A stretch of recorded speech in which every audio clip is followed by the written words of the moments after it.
அதிலும் மிக முக்கியமாக நாம் நல்ல முறையில் வாழுகின்ற அதே நேரத்தில், நாம் சந்தோஷமாக மார்க்கத்தில் இருக்கிற அதே நேரத்தில், நான் சொர்க்கம் போய் என் குடும்பம் நரகம் போகின்ற காட்சியை அல்லாஹு தஆலா எமக்கு காட்டக்கூடாது. நஊது பில்லாஹி மின்னா.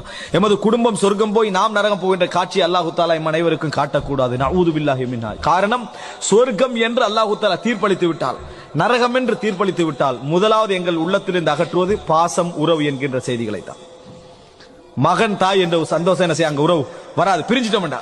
சொர்க்கம் ஆகிட்டா அதுக்கு பின்னால காஃபிர் என்ற பார்வை மட்டும்தான் நம்மளுக்கு என்ன செய்யும் இருக்கும். அதனாலதான் நம்ம குர்ஆன் அல்லாஹ் தஆலா சொல்லி காட்டுகிறான், அனஃபீது அலைனா மினல் மா அவ் மிம்மா ரஸககுமுல்லாஹ் காலு இன்னல்லாஹ ஹர்ரமஹுமா அலல் காஃபிரின். நரகவாதிகள் சொர்க்கவாதிகளை பார்க்க கிடைக்க ஒரு சந்தர்ப்பத்தில் கேட்பாங்க, கொஞ்சம் தண்ணியை சொர்க்கத்திலிருந்து ஊற்றி விடுங்கள் என்று சொல்லுவார்கள். சுப்ஹானல்லாஹ்.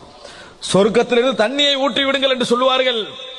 நமது சொந்தங்கள் இருக்கலாம், அல்லாஹ் காப்பாற்ற வேண்டும். நாம் இருப்போம், எங்கள் சொந்தங்கள் சொர்க்கத்திலே இருக்கலாம், அல்லாஹ் தஆலா காப்பாற்ற வேண்டும். தண்ணீரை ஊற்ற சொல்லுவாங்க.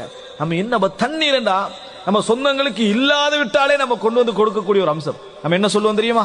காலு இன்னல்லாஹ ஹர்ரமஹுமா அலல் காஃபிரின். அல்லாஹ் தஆலா காஃபிர்களுக்கு அதை ஹராமாக்கி விட்டான் என்று சொல்லுவோம். அதில் நமது உறவுகள் சொந்தங்கள் இருந்து விட்டால் சுபஹானல்லாஹ். அதனால் அன்புள்ள சகோதரர்களே, நாம் எப்பொழுதும் அன்ஃபுஸக்கும் வ அஹ்லீக்கும் நாரா, உங்களையும் உங்கள் குடும்பத்தையும் நரக நெருப்பிலிருந்து பாதுகாத்துக் கொள்ளுங்கள் என்பதை மனக்கண் முன் வைத்தேதான் நம்மளை திருத்திக் கொள்ள பழக வேண்டும். அல்லாஹ் ரப்புல் ஆலமீன் மறுமை நாளை எம் மனக்கண் முன்னால் எப்பொழுதும் கொண்டு வந்து எம்மை ஒரு திருந்தி வாழக்கூடிய ஒரு சமுதாயமாக ஆக்கியல்